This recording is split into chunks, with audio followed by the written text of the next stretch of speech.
Hello everyone, my name is Tomcat, and today Crossout reminds us that we're still in beta with update number 0.7.0. So they made a couple changes in this update, so let's take a look at those. Let's see. First off, they added large wheel and large wheel steering to the Scavengers recipes at level 3. So I remember I never saw the large wheels on players' cars. I always remember seeing them on like bot cars. There's like one particular one that looks like a tractor. It had really large rear wheels, but really small front wheels. And I always wondered, like, are we ever gonna get those, or is just like is there no place for it for players? But looks like they added it to Scavengers, so now it's available for us. Let's see what's next. The raids. Scavenger and Lunatic armored cars have been switched in the 4th and 5th defense waves, so they just reordered the way they spawn. But this next one is what I really like.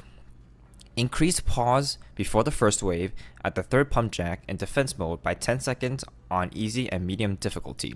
So, what this means is that, simply you have more time to get to that 3rd pump jack. But this is a really big deal. So, specifically, I'm thinking of the map bridge. So for those of you who don't know what the map bridge is, it's the one where you have a big ravine and you spawn on either sides.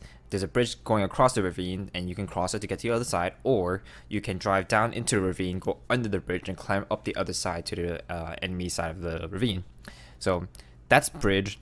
And for defense, you normally have like 2 pump jacks spawn on one side of the ravine and a 3rd one's on the other side.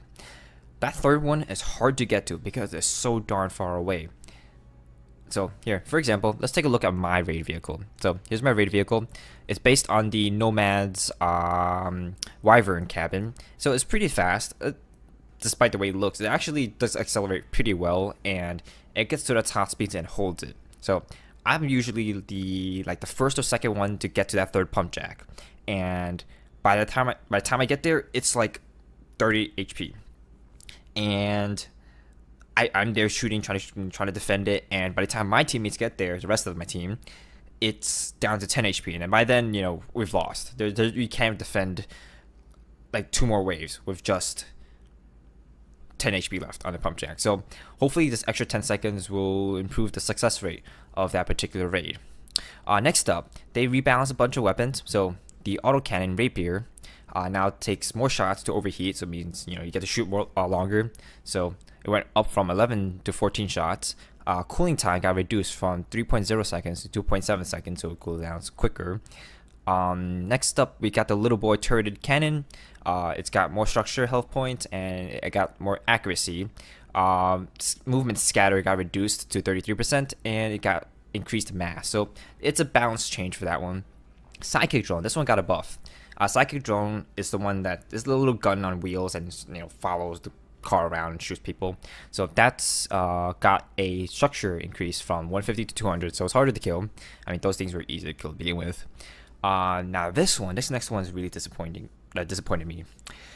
Spectre 2 machine gun, its damage got nerfed by 15%, and I see. So their explanation is, too many people are using it. It's a really effective weapon, and they want to diversify, the amount of weapons that you see at that tier of games. And I understand. So I was going for this gun. I really wanted to use it, but they reduced the damage, so it's not as good anymore. And to prove that, I'm not the only one saying this. So the Spectre here, let's look this up.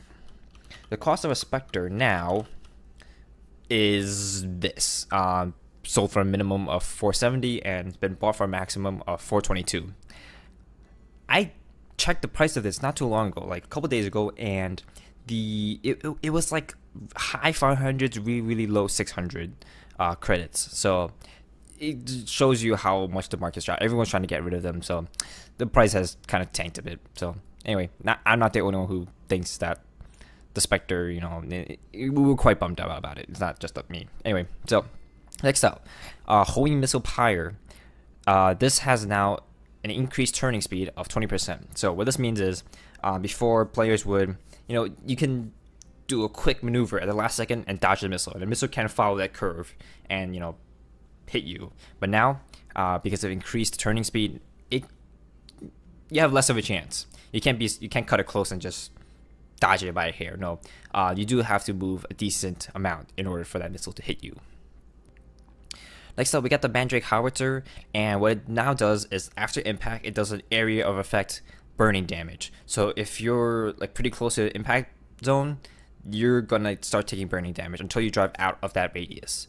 So this is supposed to give like the Slapping Wolves an edge because according to the explanation, it hasn't been proven particularly effective. They don't have like something that makes them, you know, give it extra punch. So this is the change to give the Slapping Wolves a little different gameplay.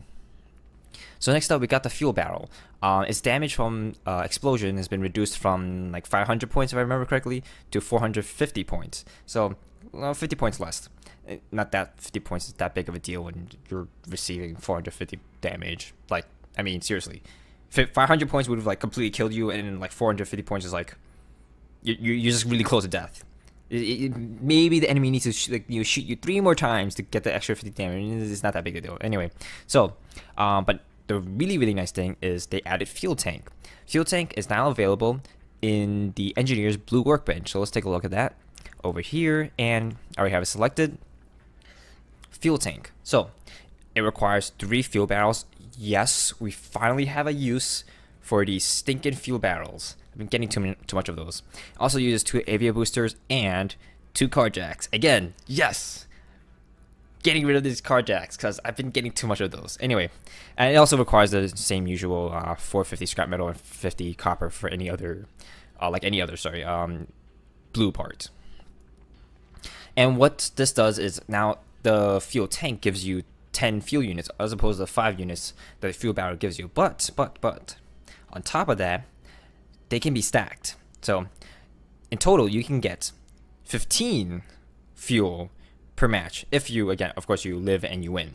But they also mentioned that this can be a subject to a change in the next update. So those of you who want fuel, get you a fuel tank and get your fuel barrel on your cars now, because this apparently is something they could remove if they don't like it. So anyway, next up, we got an interface update. So now we get this radio menu in game. So what you do is you hold V, it brings up the radio menu, and then while holding V, you press one of the other buttons. So in this case, B for attack, G for grade, J for watch out, and you can still communicate with your team even though you don't have voice chat with them.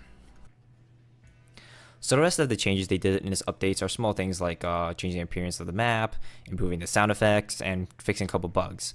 But speaking of bugs, so I noticed another bug in this update. So here's my Leviathan, and I just built this last night just for fun. And normally up here you would see a build button. On the right you see a test drive button, and in the middle it doesn't normally say get reward. It says something along the lines of like make active. Which means make active for raids. But I never clicked that button. The middle button saying make active. So last night I built my Leviathan, took it out for a test drive, saw how much I wrecked my own car, and then I hopped off. Never clicked the make active button. Then Crossout pushed the 0.7.0 update, and I hopped on today, and now I have this. I no longer have the build button, no longer have the test drive button. All I have is the get reward button.